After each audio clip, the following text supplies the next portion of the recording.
everyone, Krista Moser here. Today I thought I'd show you how to do partial seams. Now partial seams are really easy to do and you can get a really cool effect in a block by doing them, but they kind of scare people. When they hear partial seams, they think they mean Y seams and they are different. So I thought I would show you all my tips and tricks on how to get a cool effect in a block.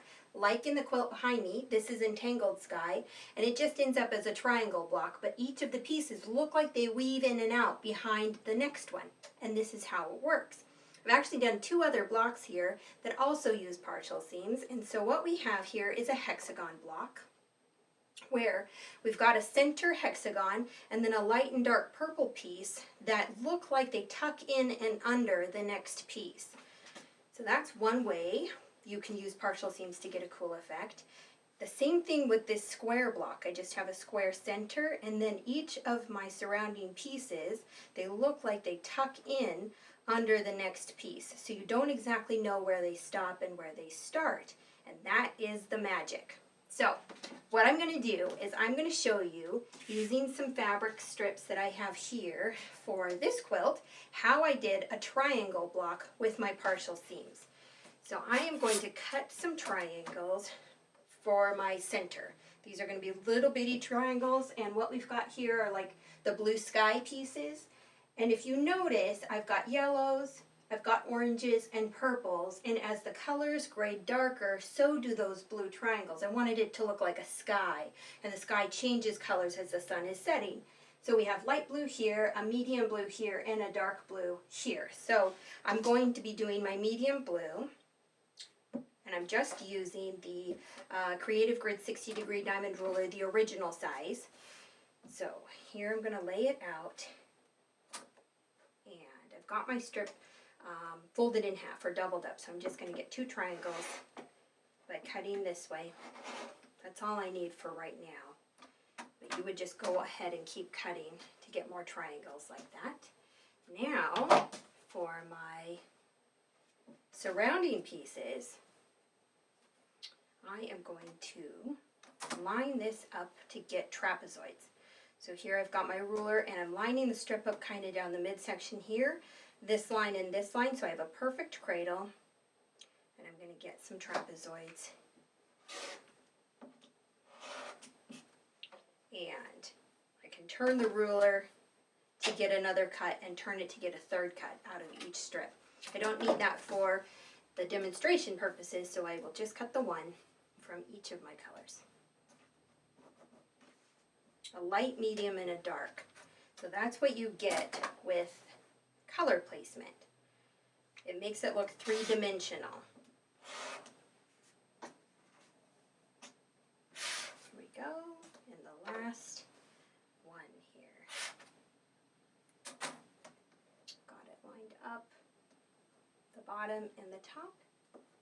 I'm not so concerned about the lines on the board because I'm following the lines on the ruler. Okay, so what we're going to have here, I'm going to just separate these into two stacks. So I have one in each. All right, so we have, and this way. So that's one block. Notice what I did. We've got three different trapezoids and a triangle. So I'm placing the triangle, in this case, on the left end of my darkest color. And then we'll have this one, and then the light. That's block A. Block B, and there's only two blocks in this quilt. Blocks A and B, and they both have these partial seams where they look kind of woven. Now block B, a very similar process, except for in this case, the blue goes on the right end. Just like this. Okay. And so on the right end of this one, and then it goes piece this direction. So I'm going to sew this one on, then this one, then this one. For its match, it goes on the left end, and so then it goes this one on, and then this one. So here we're going to just do one at a time. Notice I have my sewing machine set up this time.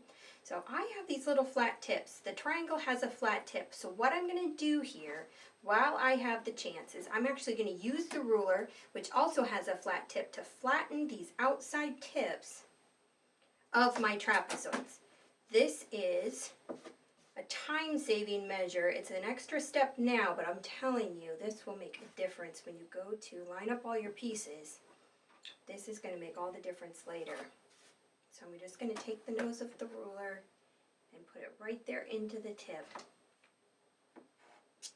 and trim it off.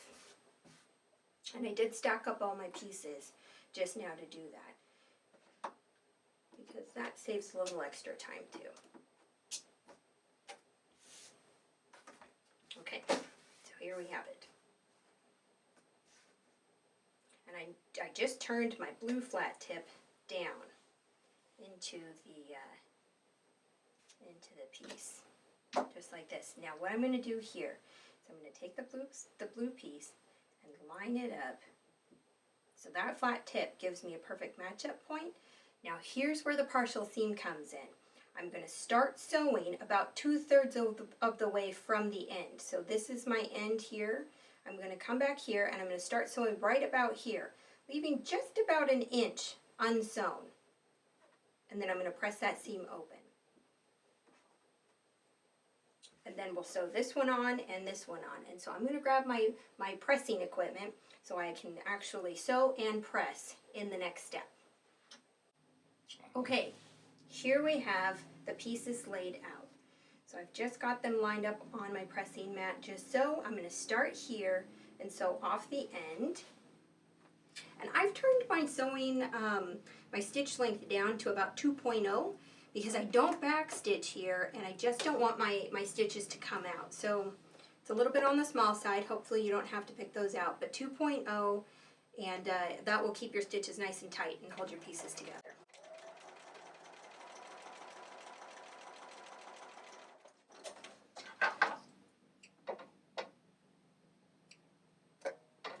Okay, you can see what I've got here.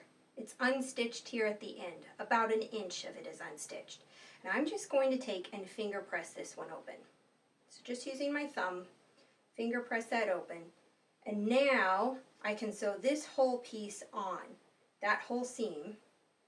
So I'm going to use that flat tip that I gave myself earlier.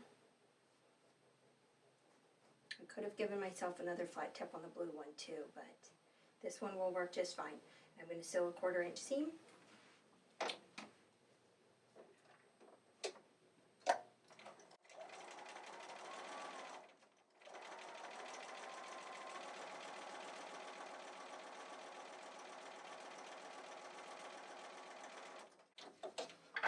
Okay.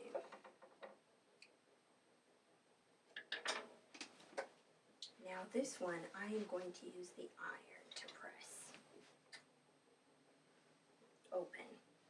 The open seams make the block very flat in the end, so you can press them to one side or the other. That would work just fine, but I do like to press them open when I can. Okay, and the third one, I'm going to sew this one on. Now here's where the advantage comes in. That partial seam being open like that at the end, I can peel this piece back and so I can sew this whole seam without getting tangled up with my darkest piece, using that flat tip as a line-up point. I've got a little blue tip here.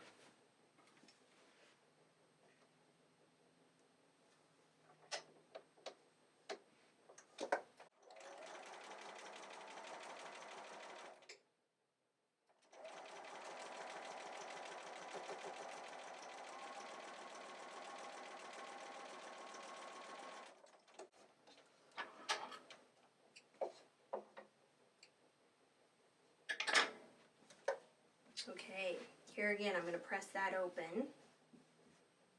And then we will go ahead and finish the partial seam. So we'll finish off that first seam.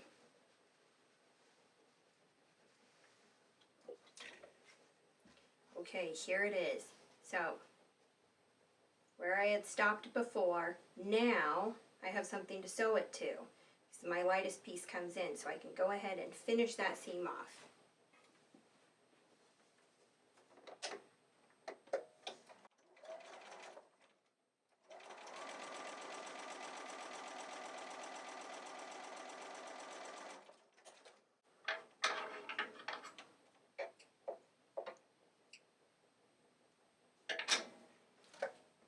Okay, once I've finished that seam off, then I can press it with the iron. So finishing off what I had started with a finger press, now I can just press it with the iron.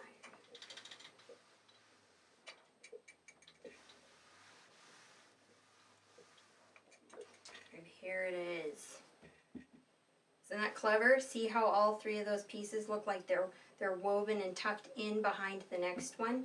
So that's all it is. Here we have this block and then the reverse where we move the blue triangle to the other side.